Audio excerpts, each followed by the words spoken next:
যে প্রাইস পয়েন্টে হিরো এই বাইকটা প্রোভাইড করছে সেই প্রাইস পয়েন্টে আই থিঙ্ক একটুখানি মেন স্ট্যান্ড যেটা রয়েছে সেই মেন স্ট্যান্ড, তারপরে লেগ গার্ড যেটা রয়েছে সেই লেগ গার্ড, এবং তার সাথে সাথে টিউবলেস টায়ার যদি দিয়ে দিত, মানে স্পোকের সাথে টিউবলেস টায়ার যদি দিয়ে দিত, অ্যাটলিস্ট টপ এন্ড ভেরিয়েন্টেও যদি দিত, তাহলে আমার মনে হয় এই প্রাইস পয়েন্টটার জাস্টিফিকেশান হতো। গোটা কলকাতার মধ্যে একমাত্র এই তেঘড়িয়ার হিরোর শোরুমেই কিন্তু এখানে এক্সপালস বাইকটা রয়েছে।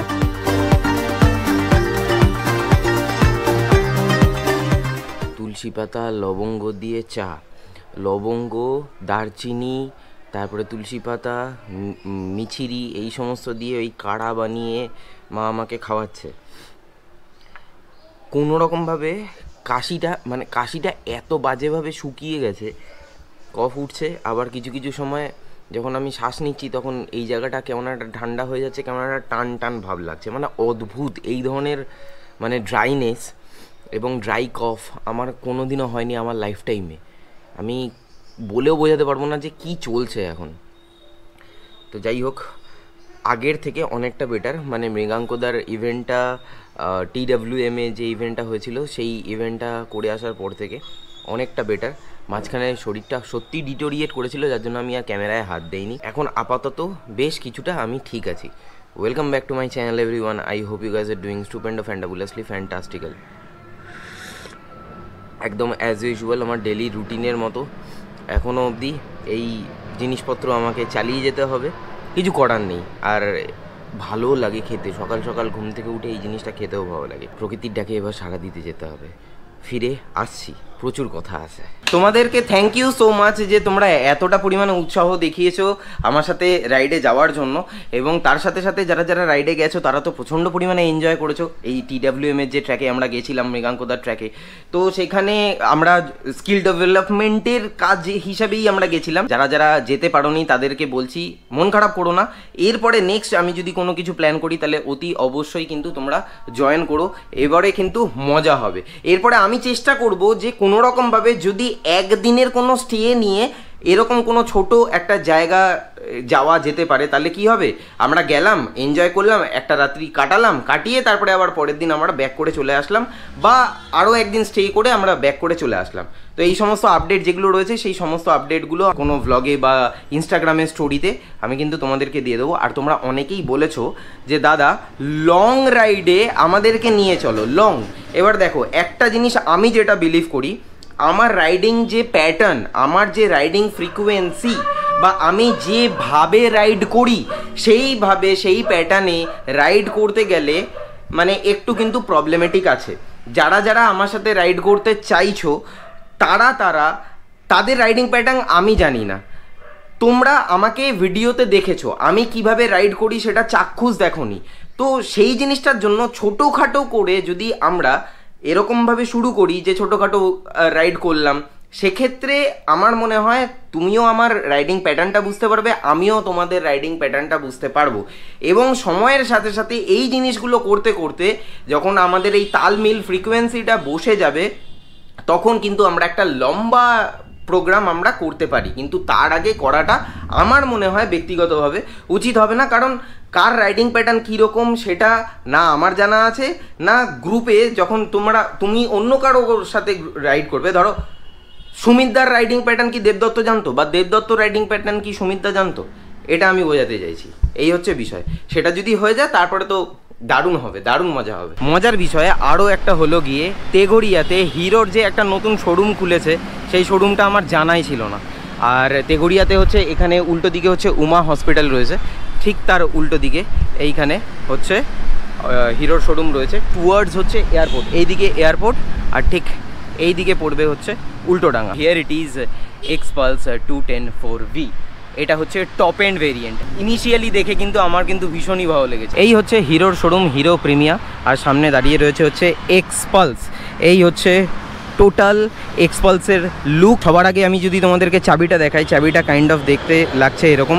হিরোর ব্যাজিং করা রয়েছে। পুরোনো এক্সপালসের যে ভেরিয়েন্ট মানে 200-এর যে ভেরিয়েন্টটা ছিল সেটাতে উইন্ডশিল্ড কিন্তু খুবই ছোট আসতো, তো এখন উইন্ডশিল্ডটা একটু লম্বা করেছে, এটা দেখে আমার ভালোই লাগছে। এবার চালিয়ে বুঝতে হবে কতটা উইন্ড বাফেটিংয়ের প্রোটেক্ট করতে পারছে আমাদেরকে। তার সঙ্গে সঙ্গে এখানে এলইডি হেডলাইট সেট আপ দেওয়া রয়েছে। এখানে একটা গ্র্যাব রেল দিয়েছে যাতে কোথাও ফেসে গেলে যেন আমি এরকমভাবে বাইকটাকে টেনে বার করতে পারি। এখানে একটা গ্র্যাব রেল দেওয়া রয়েছে। আর বাই দ্য ওয়ে এটা হচ্ছে পুরোপুরি টপ এন্ড ভেরিয়েন্ট, যেরকমটা শুরুতেই তোমাদেরকে বলে দিলাম। সামনে হচ্ছে 21 ইঞ্চেসের স্পোক হুইল, এবং এটা কিন্তু টিউবলেসের সাথে আসে না, এটা আসে হচ্ছে টিউব টায়ারের সাথে। আর টায়ারের তোমার সাইজ যদি আমি বলে দিই 90/90 21 ইঞ্চেসের spoke tube tyre. Suspension travel যেটা রয়েছে, সাসপেনশন ট্রাভেল হচ্ছে 210 mm এর সাসপেনশন ট্রাভেল এখানে দেওয়া রয়েছে। আর এখানে রয়েছে হচ্ছে নাকেল গার্ড, এই হচ্ছে মিরর, আর এখানে হচ্ছে 13 লিটারের ফুয়েল ট্যাঙ্ক। পেছনের রিমে যদি চলে আসি, পেছনেরটা হচ্ছে 17 ইঞ্চের স্পোক, এবং এটা টায়ার সেকশন হচ্ছে 120/80/18। ডুয়েল চ্যানেল এবিএসের সাথে কিন্তু বাইকটা আসে। সামনে এবিএস রয়েছে এবং পেছনে এবিএস রয়েছে, এবং এই এবিএস কিন্তু সুইচেবল এবিএস কিন্তু অন অফ করা যায়। পেছনে গ্র্যাব রেল যেটা দিয়েছে, গ্র্যাব রেলটা কিন্তু যথেষ্ট চওড়া। আর এখানে একটা একদম ছোট্ট একটা টপ র্যাক রয়েছে, যেটা মোটামুটি একটা ছোটোখাটো টেল ব্যাগ মাউন্ট করার জন্য মোটামুটি সাফিসিয়েন্ট হবে। কতটা ট্রুথফুল হবে সেটা সময় বলবে। সিটটা কাইন্ড অফ এরকম, খুব লিনিয়ার সিট। আর পিলিয়নের জন্য কিন্তু একটুখানি পজিশন কম লাগছে আমার। আর তার সঙ্গে এইখানে এই যে নাটটা যেটা রয়েছে, কোনো কারণে যদি পিলিয়ন একটু পেছনে বসে তাহলে টেল বোনে লাগলেও লাগতে পারে, এটা কিন্তু একটুখানি দেখে নিতে হবে। মানে এখানে যদি একটুখানি কুশানিং করে দেওয়া যায় তাহলে রিস্ক ফ্যাক্টরটা একটুখানি কমে যায়। এইখানে রয়েছে হচ্ছে মোনো সাসপেনশন, এই হচ্ছে মোনো সাসপেনশন, আশা করি দেখতেই পাচ্ছ। এইখানে মোনো সাসপেনশনের ট্রাভেলটা যেটা রয়েছে সেটা রয়েছে হচ্ছে 205 mm এর ট্রাভেল। আর নিচে যে গ্রাউন্ড ক্লিয়ারেন্স যেটা দেওয়া রয়েছে, গ্রাউন্ড ক্লিয়ারেন্স রয়েছে হচ্ছে 220 mm এর গ্রাউন্ড ক্লিয়ারেন্স রয়েছে। আচ্ছা, সিট হাইট সম্বন্ধে তোমাদেরকে বলে দিই। সিট হাইট রয়েছে হচ্ছে 830 mm এর সিট হাইট। এখানে একটা ছোট্ট লেগ গার্ড দেওয়া রয়েছে, দুটো নাটের সাথে এখানে আটকানো। এখানে হচ্ছে রেডিয়েটার গ্রিল, আর নিচে এখানে ব্যাস প্লেটটা যেরকম তোমাদেরকে দেখিয়েছিলাম, ব্যাস প্লেটটা কিন্তু একটু সরু টাইপের করে রেখেছে। ব্যাস প্লেটটা আশা করি দেখতে পাচ্ছ, এই হচ্ছে সরু কাইন্ড অফ একটা ব্যাস প্লেট।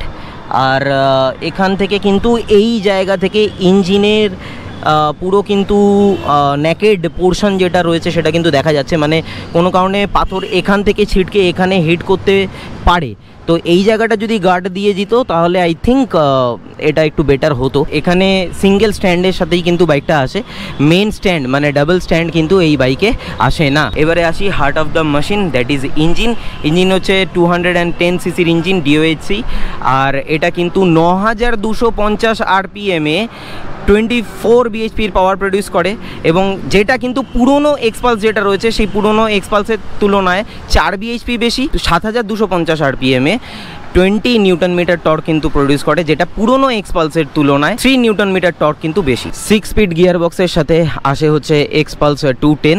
আর আরেকটা জিনিস ইনফরমেশন বলে দিই, সেটা হচ্ছে এখানে যে ক্লাচ রয়েছে, ক্লাচ কিন্তু স্লিপার অ্যাসিস্ট ক্লাচ নয়, একদম নর্মাল ক্লাচ। তবে আমার যা ক্লাচ প্রেস করে যেটা লাগছে সেটা মোটামুটি লাইট ক্লাচই লাগছে। টপ এন্ড ভেরিয়েন্টের ডিসপ্লেটা দেখতে কাইন্ড অফ এরকম, এই হচ্ছে TFT ডিসপ্লে। তবে বেস ভেরিয়েন্টে কিন্তু TFT ডিসপ্লে আসে না, ওখানে আসে হচ্ছে কিন্তু LCD ডিসপ্লে। এখানে যে টগল সুইচ যেগুলো রয়েছে, এই টগল সুইচগুলো দিয়ে আমি কিন্তু এখানে টগল করতে পারবো। এই দেখো ইনফরমেশান, এখানে কত কিলোমিটার অ্যাভারেজ, কত ফুয়েল দিচ্ছে, সেই কনজামশন, সেই সমস্ত জিনিসপত্রগুলো ডিসপ্লে কিন্তু দেখিয়ে দেবে। এখানে যে বাটনটা রয়েছে, এই বাটনটাকে প্রেস অ্যান্ড হোল্ড করে রাখলে এই রোড মোডটা দেখো, এখান থেকে বাইক চলে আসবে, বাইক থেকে ট্রিপ 1 ট্রিপ 2 এবং তারপরে আসবে হচ্ছে ABS মোড। ABS মোডে গেলে এখানে দেখো 3খানা মোড রয়েছে, রোড, ট্রেল, অফ রোড। রোডে এবিএস ফুল ওয়ার্কিং, ট্রেলে হাফ ওয়ার্কিং এবং অফরোড মোডে কিন্তু এবিএস কোনো রকমভাবে কাজ করবে না। আর ডিসপ্লে ঠিক নিচে এই রকম জায়গায়, একদম নিচে, এই হচ্ছে ডিসপ্লে, এর ঠিক নিচে এইখানটায় হচ্ছে একটা ইউএসবি কেবিলের একটা পোর্ট দেওয়া রয়েছে। এখান থেকে এটাকে কিভাবে খুলবো কে জানে, এটা স্ট্রাগলিং হচ্ছে। এই যে এইখানে একটা ইউএসবি পোর্ট দেওয়া রয়েছে, এটা একটু স্ট্রাগলিং করছে একটুখানি। এবারে হ্যাঁ, এই তারগুলোর জন্য এই জিনিসটা হচ্ছে। এক্সপালস 210-এর টপ এন্ড ভেরিয়েন্ট যেটা, এটা এই বাইকটার কলকাতায় অন রোড প্রাইস হচ্ছে 2,26,000। আর এটার যে বেস ভেরিয়েন্ট রয়েছে, বেস ভেরিয়েন্টের প্রাইস হচ্ছে 2,14,000। এবারে বেস ভেরিয়েন্ট আর টপ এন্ড ভেরিয়েন্টের মধ্যে দুটোই কালার অপশান পেয়ে যাবে, একটা রেড একটা হোয়াইট বেস ভেরিয়েন্টের ক্ষেত্রে, আর আরেকটা হচ্ছে টপ এন্ড ভেরিয়েন্টের ক্ষেত্রে এটা হচ্ছে সিলভারের সাথে রেড, আরেকটা পাবে হচ্ছে ব্লু এর সাথে সিলভার, এরকম টাচ করা এরকম একটা ভেরিয়েন্ট পেয়ে যাবে। আর তার সাথে সাথে বেস ভেরিয়েন্টের ক্ষেত্রে কিন্তু কোনো রকম নাকেল প্রোটেক্টার, তারপরে তোমার এই উইন্ডশিল্ড এই ধরনের জিনিসগুলো আসে না, এবং সুইচেবল এবিএসও কিন্তু আসে না। বেস ভেরিয়েন্টটা কিন্তু সিঙ্গেল চ্যানেল এবিএস এর সাথে কিন্তু দেওয়া হয়, মানে প্রোভাইড করা হয়। যে প্রাইস পয়েন্টে হিরো এই বাইকটা প্রোভাইড করছে, সেই প্রাইস পয়েন্টে আই থিঙ্ক একটুখানি মেন স্ট্যান্ড যেটা রয়েছে সেই মেন স্ট্যান্ড, তারপরে লেগ গার্ড যেটা রয়েছে সেই লেগ গার্ড, এবং তার সাথে সাথে টিউবলেস টায়ার যদি দিয়ে দিত, মানে স্পোকের সাথে টিউবলেস টায়ার যদি দিয়ে দিত, অ্যাটলিস্ট টপ এন্ড ভেরিয়েন্টেও যদি দিত, তাহলে আমার মনে হয় এই প্রাইস পয়েন্টটা জাস্টিফিকেশন হতো। এছাড়াও যদি তোমাদের কোনো রকমভাবে এনকোয়ারি করার দরকার থাকে, ডেসক্রিপশন বক্সে আমি যে কন্ট্যাক্ট ডিটেলস দিয়ে রেখেছি সেখানে কিন্তু তোমরা যোগাযোগ করে নিও। গোটা কলকাতার মধ্যে একমাত্র এই তেঘড়িয়ার হিরোর শোরুমেই কিন্তু এখানে এক্সপালস বাইকটা রয়েছে। তো ডেসক্রিপশন বক্স অবশ্যই কিন্তু চেক করে নিও, ওখান থেকে কিন্তু এখানে তোমরা আসতে পারবে। কোয়ারি যদি কিছু করার থাকে তাহলে সেই কোয়ারিটা করতে পারবে, এবং তার সাথে সাথে টেস্ট রাইডও কিন্তু অ্যাভেলেবেল রয়েছে, সেটাও কিন্তু তোমরা নিতে পারবে। দেখো, এক্সপালস 210 বাইকটা কিন্তু আমার মন্দ লাগেনি। আমি যদি বিগিনার্স পার্সপেক্টিভ দিক থেকে যদি ভাবি, কারোর যদি বাজেট না থাকে কিন্তু তার একটা নতুন বাইক চাই, সেটা 150 থেকে 200 সিসির মধ্যে হলে হবে, একটু যদি অফরোড করতে পারে তাহলে খুবই ভালো হয়, এবং ডেলি পারপাসে ইউজ করতে পারবে, তার সাথে সাথে একটু ট্যুরও করতে পারবে। তো এই ধরনের টোটাল ওভারঅল একটা অলরাউন্ডার কাইন্ড অফ বাইক যদি কেউ চায়, তাহলে সেক্ষেত্রে, এবং যার বাজেট খুব লো, সেই লো বাজেটের মধ্যে আমার মনে হয় এক্সপালস কিন্তু স্ট্যান্ড আউট করে যায় খুব সুন্দরভাবে। তো দ্যাটস ওয়াই আমার ওভারঅল সব দিক থেকে বাইকটাকে ঠিকঠাক লেগেছে। আর প্রাইস পয়েন্টের দিক থেকে আমি যেগুলো আমার মনে হয়েছে যে হ্যাঁ, এই জিনিসগুলো যদি থাকতো তাহলে আরেকটু বেটার ফিল আসতো, এটা আমার ব্যক্তিগত ভাবে মনে হয়েছে, তাই আমি তোমাদের সাথে শেয়ার করেছি। বাইকটাকে চালিয়ে কেমন লেগেছে সেটা কিন্তু তোমরা নেক্সট ব্লগেই জানতে পারবে, তার জন্য বেশি দেরি করতে হবে না, আমি অলরেডি সেটা করে রেখে দিয়েছি, নেক্সট ব্লগেই তোমরা সেটা জানতে পারবে। এছাড়া যদি তোমাদের কোনো কিছু কোয়েশ্চেন থেকে থাকে তাহলে ডিসক্রিপশন বক্সে যে নাম্বার দেওয়া রয়েছে সেখান থেকে তোমরা, মানে বাইকের ইএমআই কি হতে পারে, কত টাকা ডাউন পেমেন্ট করতে পারো, তো সেই জিনিসগুলো ওই কন্ট্যাক্ট ডিটেলস থেকে তোমরা এনকোয়ারি কিন্তু করে নিতে পারো। সো উইথ দ্যাট সেড আজকের ব্লগটা আমি তাহলে এখানেই শেষ করছি। দেখা হচ্ছে আবার পরবর্তী ব্লগে। Till then bye bye, take care, stay tune and keep supporting B Bong. পাশে থেকো, সাথে থেকো, ব্লগে থেকো। বিগিনার যারা রয়েছে না, একবার টেস্ট রাইড নাও। যারা বিগিনার একদম, মানে একদম ফ্রেশ, যাদের নতুন বাইক দরকার, তারা একবার গিয়ে টেস্ট রাইডটা নাও। আশা করি ভালো লাগবে, আশা করি ভালো লাগবে।